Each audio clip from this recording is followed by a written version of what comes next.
Now it's time to consider our 12 volt setup. Now 12 volt, at least for me, started off with just a UHF connected to the main battery. You'd use the standard wiring loom and the little fuse that's in line with it. But obviously you progress and you might want to put spotties on or a fridge on. And I've seen it many times, and it happened to me too. You end up piggybacking stuff on the top of the terminals and you get this big spaghetti mess. Makes it really hard to troubleshoot if you have any issues, and it just doesn't look great. So for this setup, we're considering all the things that we want to put on this vehicle, and we're going to set it up so that it's easy to upgrade later on, it's easy to work on, and it's easy to troubleshoot when you're out in the tracks and things go wrong, because if you get this wrong, you could set your car on fire. So let's have a closer look at what we're going to do and how we're going to set up this vehicle.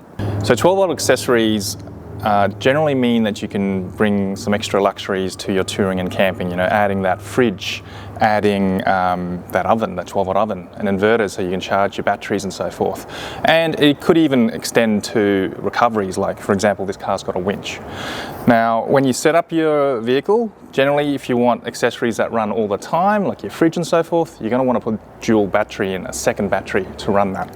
And accessories on your main battery are the ones that draw a lot of power. For example, your spotties, your LED light bars, your winch, and things that you want to power all the time. So you'd put your trailer brakes on that one. Now, that also connects up to your charging system for your second battery. And on the second battery there, you want to have your fuses and sort of switching for all those accessories that you want them to stay on when the vehicle is off. Because you don't want to drain your main battery, but if you happen to drain your dual battery, that's okay. So on our build here, the 12 volt, I wouldn't say is extravagant, but as you can see, there's still a heap of stuff to put on. So this is all the 12 volt stuff that needs to be installed in that Prado. We've got a 12 volt oven, we've got provisions for a fridge, a small inverter for charging, we've got 3 pumps to put in and all the associated wiring, heaps of lighting, driving lights, camp lights, lights to light up the storage in the back. This is all going to be pretty much hidden, but there's a heap of work to be done. And I think that's a trap with the 12 volt, like people don't realise how much work there is to do it properly and do it neatly. We're going to get this all in, so let's get started. Output harness, nice wiring loom, brackets for the front light bar. I always like these brackets because there's a bunch of adjustability in it. Another wiring harness and another bracket. These will be the setup and sort of camp lights. These little rock lights. So we're going to go for a light bar on the front of the roof rack. It's actually quite a compact one. I know some of the light bars are really deep. Cool. Okay, spotties, 7-inch spotties. These are the Type X Evo.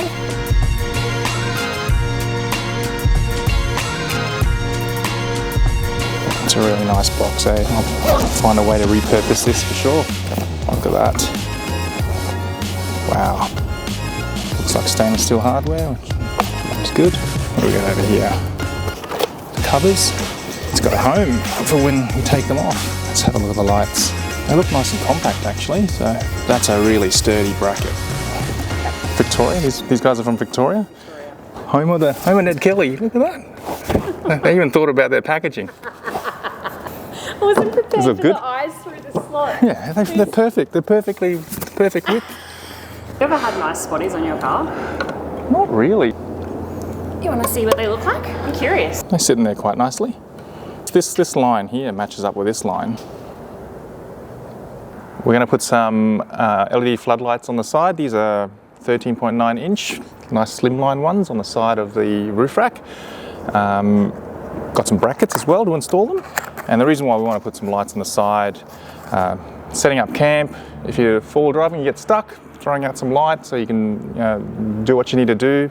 This is a bracket, got some hardware as well, nice and thin, and that will go in there quite nicely, just on the side. I think it'll disappear, eh? It just sits under there. I think they'll be good. Look at that.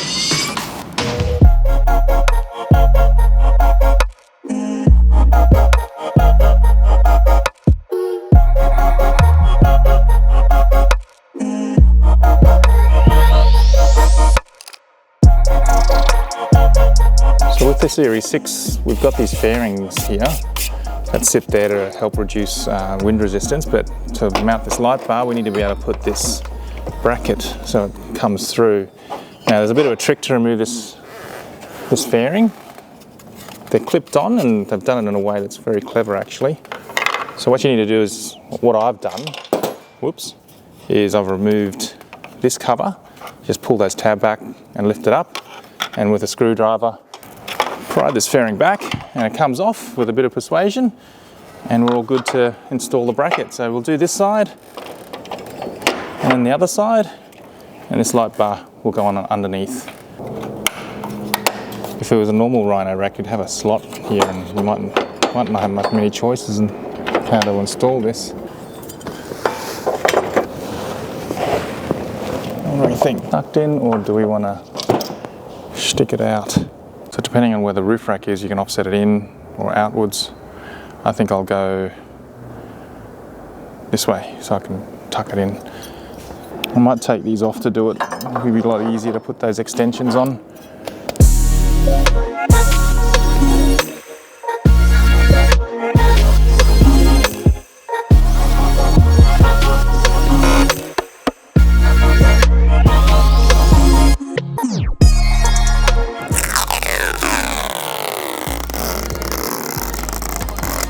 That's satisfying, isn't it? Okay, yeah, I've got red surrounds. What happens when the marketing team gets to make a purchase on the website? Yes. No, it's a good decision. I think that looks good. I'm pushing it all the way back so it sort of sits within the line. So this bull bar that I bought all those years ago, they're sort of old school, and I've got a little recess in there, and a nice chunky mountain base on the bottom of the lights, the steady lights. We needed to make a little spacer, so we got a little aluminium spacer here, just to lift it up enough, and that should make it work.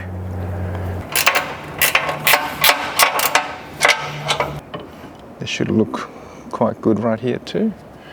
Ditch lights, DoorDash lights, ditch lights. I don't think it's too distracting.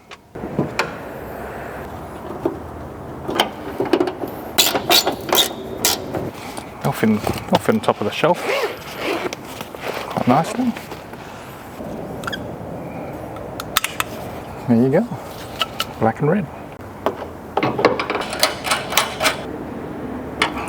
So we actually found a different place to mount our antenna, so we thought we'd put ditch lights on these bonnet mounts, and these ones match up with the front lights, and we actually bought these after the fact, put another order in so we can get matching little children.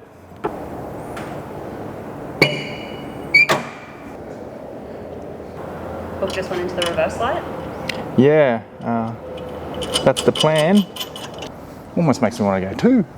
Nah, one's good. Keeps it out of the vision as well. Just a quick note about ADR. Any forward-facing auxiliary lights, you're limited to 4. But if you cover up those lights, they'll be deemed as not in use. So we have actually got 5 forward-facing lights. What we'll do is we'll cover up our ditch lights, because they're mainly used for finding camp and driving off-road, and we'll keep, even though we've got covers here, we'll probably leave these uncovered so it makes it easy to turn them on and off when we're driving. And the nice thing about these covers is they clip in and out quite easily, so really easy to use.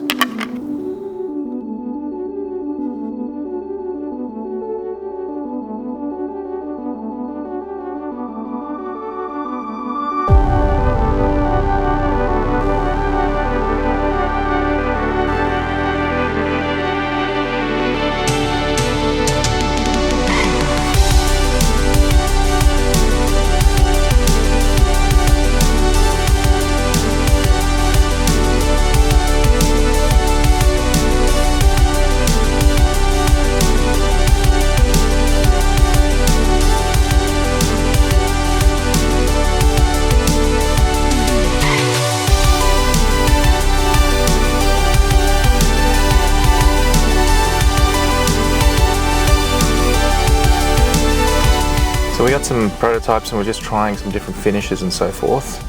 Rumbling and machining and just machined only.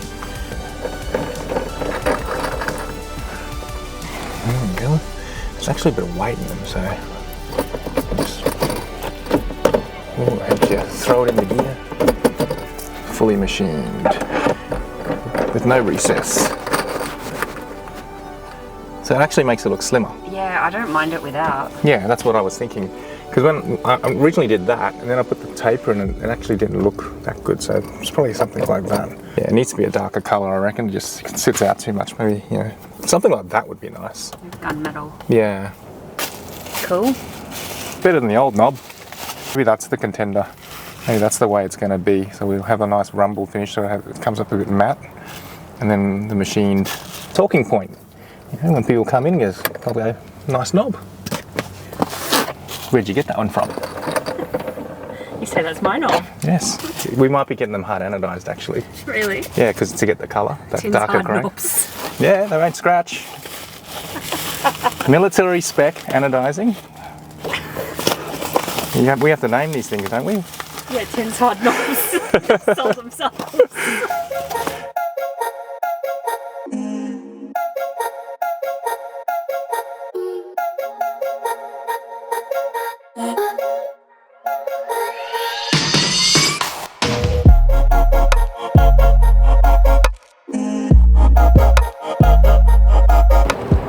Can have a bit of fun. I'll put some zombie lights in.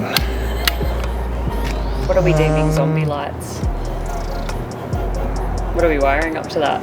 It's just under the shelf. That's just the one light under the shelf. This is going to go up under the shelf. I have to figure out what I want to put there.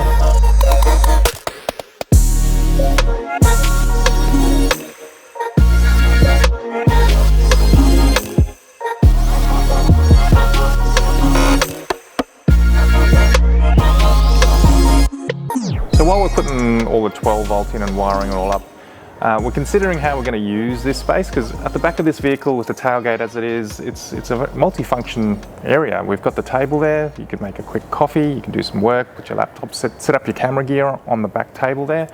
And also with the storage in the back here, we're really considering other bits and pieces that make it a little bit more usable. So pods, soft pouches, areas to mount your first aid kits, snake bite kits, as well as considering lighting. We've got the oven that we want to put in there as well, and how we might interact with those items, you know, the switches, any sort of water level indicators. So for the moment we're thinking, you know, front and center right here we're going to have a console with switches and USB ports and outlets, and on the side here water level meters and another little port here, USB port, so we can hook up the lights to the awning. Now, to make that easier and more manageable, we're going to put our sort of electrical hub here in a fuse box right here, all hidden out of the way, and it also allows us to later on expand, because, you know, we want to make provisions for a fridge as well. I forgot all about that. Fridge is important. Better get back to it. Now, this is another fuse mount, a universal one, and we've made it so that it slots into there. What I can do is I can undo one bolt, pull it out, and sort of pull it all out. That's the idea. That way I can work on it easily and change it up and so forth. We used to have all the outlets and so forth and sockets there. Quickly found out it wasn't very practical, because once you put the cover back on, you can't see anything and you can't plug anything in. So I think this will be better. We'll have all our outlets up on the mollies and underneath the shelf. Okay, getting the pie warmer Travel Buddy oven ready. Gonna put an insulated door on it. Drill some holes, attach it, put the insulation on.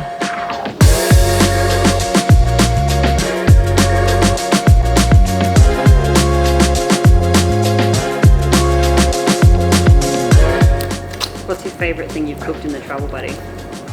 I still love my party pies.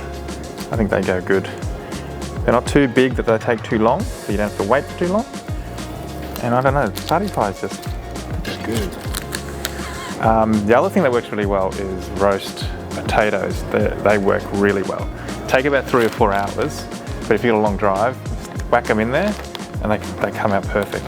What's the weirdest thing you've cooked in the travel oven? Weird, I haven't done any. We did fish fingers, that didn't work. It just got soggy. Warm, soggy fish fingers. And just the smell sort of lingered a bit. So we've never tried that one again. Just imagine in the car smelling like lukewarm fish. This was in the Flinders Ranges too. We're just about to drive up Billy Goat's Bluff in the Bendelby Ranges, which is different to the Billy Goat track in the high country.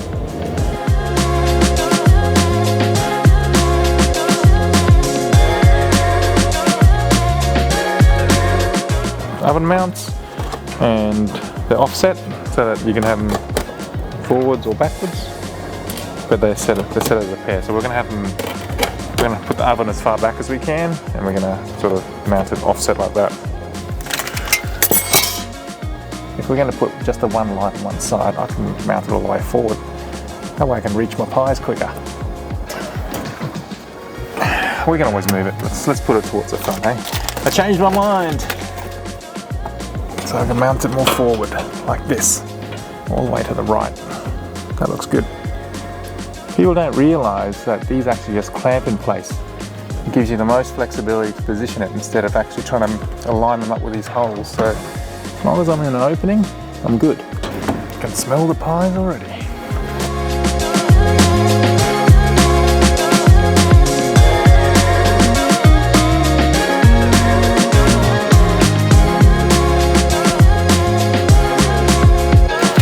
Sort that out later. Done. Got a bit of cable management in here as well. These fit in the little holes in the shelf. Pass it through. Oh, wrong hole. I'm gonna center it. Let's go for the one in the middle, eh? Wrong hole. Seriously. We got it this time. Wrong way. Shouldn't be this hard. We're getting there. Wasn't the wrong hole, I just didn't put the rubber on. Is that right? Okay, that's looking better. Which aperture? That one sees, you see the little tapers on that? That one's a bit more boring. You know, no, go tapers. Tapers. We're going this one, or this one, or this one, this one. How many holes are we from the oven? Oh, why is it 4 one side, 3 the other? That's just annoying. Anyway. That's more central, I suppose. Yeah, no, it is. Going once, going twice. Too late. Because this is on top of the shelf, we want a bit of cable management. So we've got this little plug here. And there's a slot in there. Let's see. There you go. Put the little cable tie in.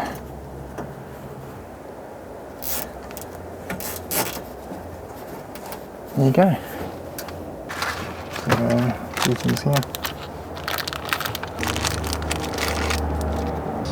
This old switch was the light on top of the car, and the back was one of those yellow rotating lights for when you go out on site. I'm not going to wire that up. We're going to put these nice switches here. That's the spotties. Ooh, that's nice. Light bar. And these will be the ditch lights, which will also be the side lights. There you go. Factory looking. That's the easy part. Now we have to wire it up. Plug them in for now so I don't lose them. Then we have to run the wires through the firewall. Okay, that's enough of that for now. Let's have a bit of a break from 12 volt and let's have a look at comms. We are going to install a UHF in this vehicle, so most people want some sort of communication when they're on the tracks or even on the highway when they're driving, you know, passing trucks and so forth. We've chosen a GME radio. These ones are made in Australia, and just anecdotally, I've always found that whenever I talk to other people with GME radios, they come through loud and clear, so I'm going to put one of these in the Prado. Now the other decision we need to make is antennas. I think we make 8 different types of antenna mounts for the Prado for different reasons. Maybe you don't want the antenna in your view. We have the bonnet mounts, we have the ones in the back, the rear mounts, the hinge mounts, and you might have seen us fitting something up to the mirror here. So this is actually an antenna mount as well. Now this has come up really well, and we're really happy with it. So this will be a product, and we will be mounting an antenna in this position. Now, we're a bit restricted in this position, and there's other factors you might want to consider when choosing an antenna in terms of gain and size and the look you like. Now, with this one, we needed to make sure it fitted. So we looked at a few options. We have a couple of little whip style antennas. These are 2 dB and this one's 4 dB. RFI, GME, both made in Australia, good brands. Now we were considering these because they're small enough to fit underneath the 270 awning that actually folds forward in this vehicle. So we've got those options. Fiberglass radome style. Now this is sort of a really heavy duty, large fiberglass style. Unfortunately, this one is too high and doesn't fit. And if you feel the weight of these, there's a fair bit of weight in those. This is also an option, a lighter duty fiberglass one from GME. Now, I reckon that will just tuck in underneath that awning. So we're going to give that a go and just check everything clears.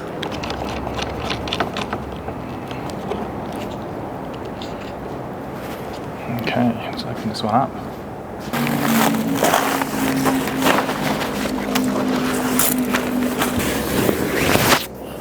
Oh, look at that. A palm width. So that clears nicely. Whereas this sucker, not good. Perfect length for our awning. Now this one is a short antenna, 2 dBi.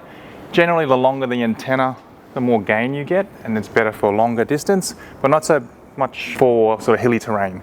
Now I'll be mainly in convoy, and most of the time I'm inside of other vehicles, so I've never had too much trouble with the short antenna.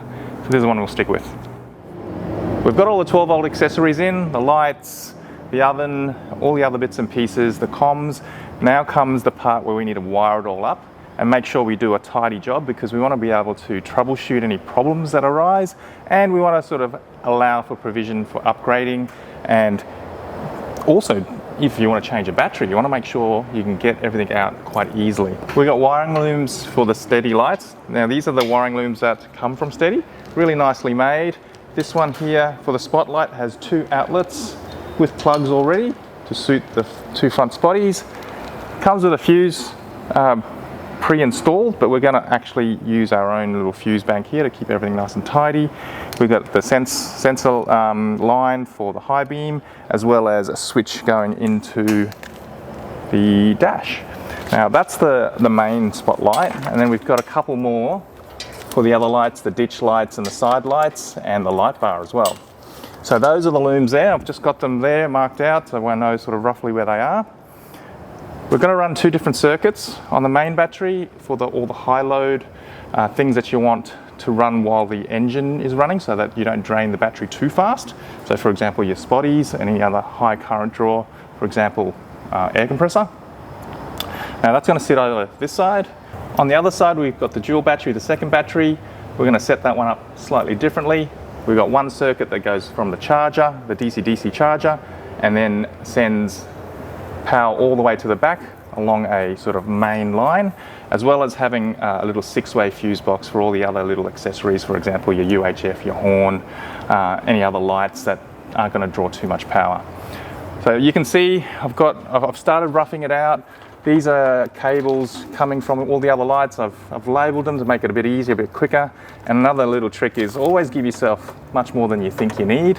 I hate it when you try to sort of tidy and terminate and you don't have quite enough wire. That's another little trick too. You always cover up your positive so that you don't sort of short it out and weld. Unintentional welding. So I suppose no 2 setups are going to be the same, and I've put a fair bit of thought into how I want to wire this car up and how to keep it clean and tidy. As you can see, there's many different types of fuses and circuit breakers, and depending on the arrangement, the positions can change as well. We've tried to accommodate all the popular fuses and MIDI fuses and fuse boxes. We've got this pattern here, these sort of dots and dashes and holes. We call it our sprinkle pattern, and these slots on the side are for cable ties to help hold everything in place. It's good to know that if for whatever reason you've got a fuse or you've got a position that doesn't quite suit the holes that we've given you, you can easily just drill these because they're aluminium, quite easy to drill, and I've drilled this one to position it here. Normally these ones would sit sort of a bit further out, but I think for my setup, much tidier to position it there. So I'm going to drill, well, that one's already done. Now this one here, the same thing, I'm going to be moving it across, but these 2 holes I'll have to drill out, so I'll do that now. So I need Allen keys and then a little 8mm, and yep. Got all the fuses secure. Now this battery fuse bracket goes over the top of the battery clamp.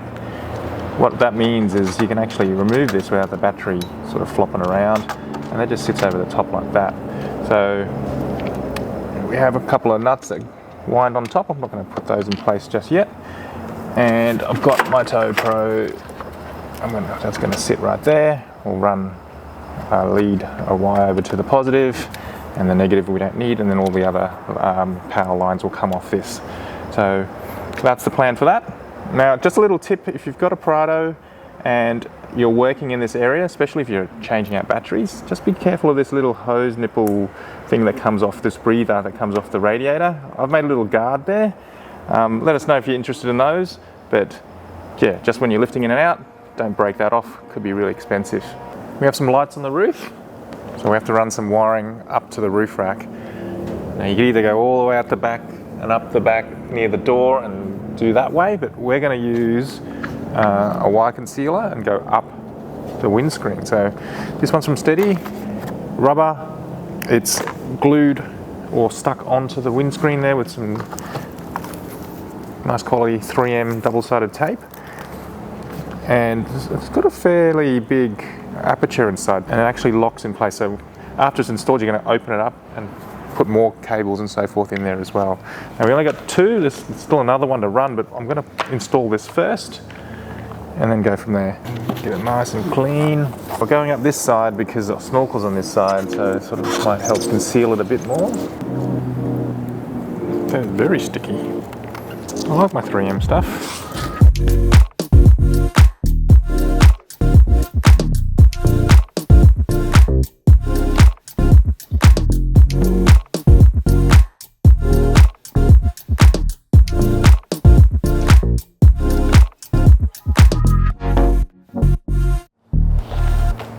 Yeah, I think that'll work really well.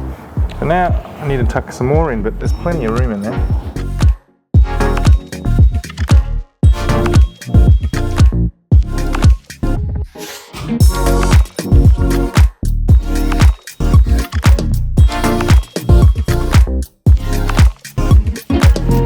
Big red horn. You can see my big horn here. It hasn't honked for a while. So hasn't. I've tried to hook it up the other day and it didn't work, but the power wasn't in, so stand this one over to there and give it a go. So I've actually got a front camera on here. See this little thing here? That's a camera for the front, and the reason why I know electrical stuff always takes a long time because that took me like a whole day just to put that in. So never underestimate 12 volt and wiring. Front camera. That's why it's good to label everything. Or should I just go underneath and I'll rub through, won't it? Which one is the Goldilocks one? Oh yes, we have a winner.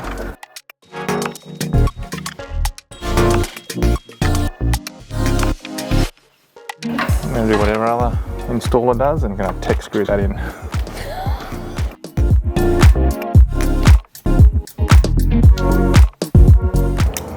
It works! Oh. Always want to check it all before you wire it all in, that's for sure.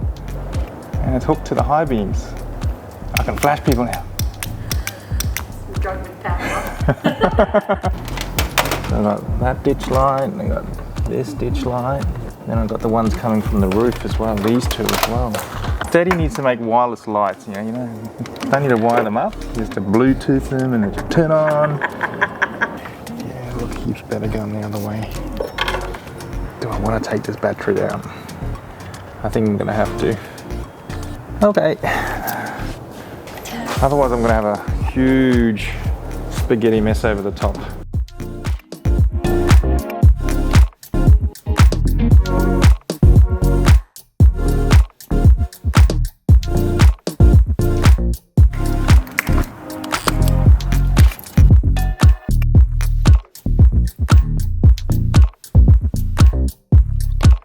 Looking a lot better than before. This is where we ended up with our setup, all tidy. This is the driving battery, and we've actually got a few spare spots left here for onboard air and anything else we want that's going to be a bit high current. So all done there. The other thing we have on here is the winch, and that's on an isolator as well, which is what we want on the main battery. We're on the auxiliary battery, the secondary battery here, and this is the setup we've got. We've got a circuit breaker going to the back, which will have another sort of fuse arrangement, and we've got a 6-way fuse block here for all the other little bits and pieces, my big horn, my UHF, what else have I got on there? Some of the camping lights, auxiliary lights, all nice and tidy. And the other thing I like is having that circuit breaker there. Because it's not a daily driver, it's great to be able to disconnect that circuit at the back so we don't drain this battery. Ensure that the wires don't move, because if they move, they rub, and when they rub, you can get some problems. Spicy wires. Yes, melty wires, smelly wires. From the auxiliary battery at the front, we've got a main cable coming in, feeding this fuse bracket in the back. This is a universal one, but it allows me to mount a couple of MIDI fuses and another 6-way fuse box. This runs the oven, some lighting, some outlets here as well as what else have I got in there? The pumps, the water pumps. Nice tidy setup, and I can just remove one bolt here and pull it all out to work on it, because it's probably difficult to work on in there. So that worked out really well. Console's all wired up. We got the lights, we got plenty of USB ports, we got a little voltmeter so we know if we're running out of batteries, and that outlet there I'll put on a switch just in case I want to be able to control it within here. We've got another USB for the awning, and we've got a little inverter in the back there as well. And this position here is for the level meters and the water pumps, which we still need to wire up.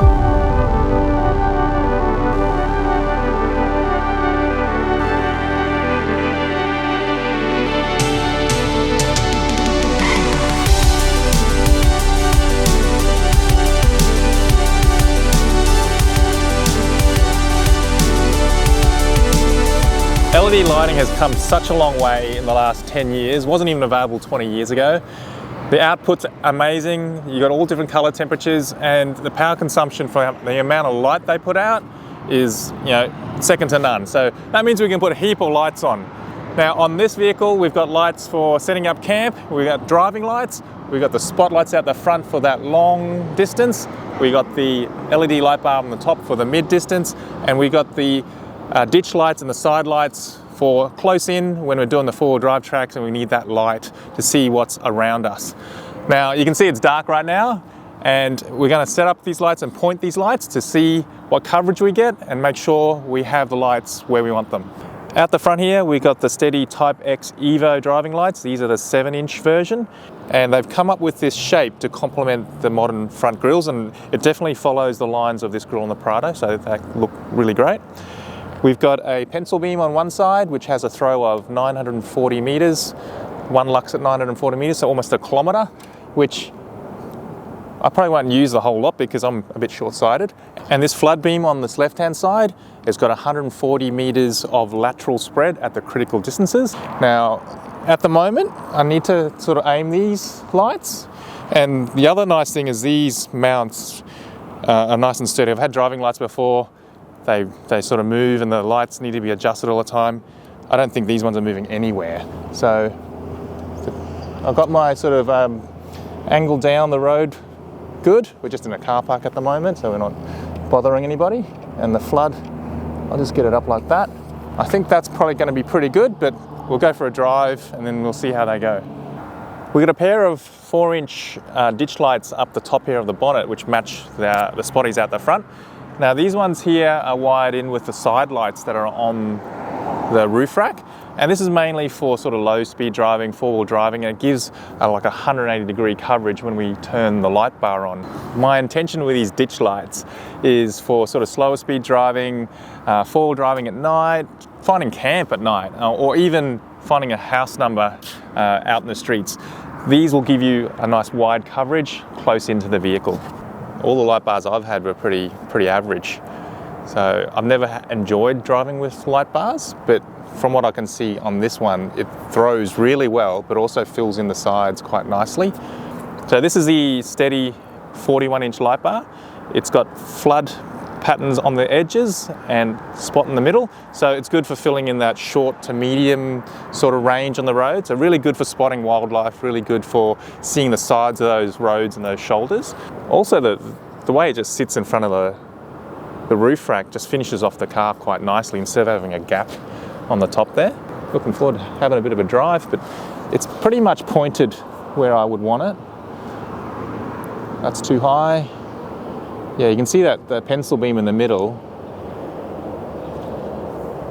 And if I turn it on and off, you'll be able to see the spread. It goes all the way across this car park, all the way the whole width of the car park there. And it's got a really nice bright spot in the middle, but not sort of too concentrated. I can really notice the thought that's been put into these lights, and it's something we aspire to as a brand. And we just really enjoyed installing these lights, speccing these lights, and all the little bits and pieces that made it a really easy installation. Like even this wire concealer and all the relays and the switchgear inside, just the whole lot's really good. We are on the home stretch with a 12 volt. I can see the light at the end of the tunnel. Now with 12 volt, very much like an iceberg, what you see here is only the tip. There's a whole heap going on underneath.